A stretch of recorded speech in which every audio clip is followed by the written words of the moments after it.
പറയാമാ പെണ്ണിൻ കാര്യം 17 പ്രായം. നേരാണ് നമ്മടെ കൊച്ചി, ഇവ നമ്മടെ മുട്ടാണേ. പറയാനുണ്ട് നമ്മടെ കൊച്ചി, കഥ ചൊല്ലാൻ പലതാണേ.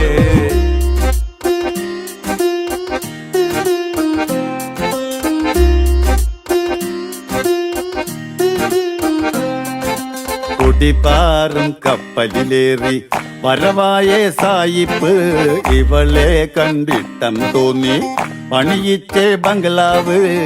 പെണ്ണാണിൻ മാനം കാക്കാൻ പോരാടി രാജാവ്, പല കാലം പോരാടിയിട്ടും അടിയാളായി പെണ്ണാള്. പഴയോര കാലം പോയേ അവളേറെ ചന്തോ വെച്ച്. നേരാണ് നമ്മടെ കൊച്ചി, ഇവനുമ്മടെ മുത്താണേ. പറയാനുണ്ട് നമ്മടെ കൊച്ചി, കഥ ചൊല്ലാൻ പലതാണേ.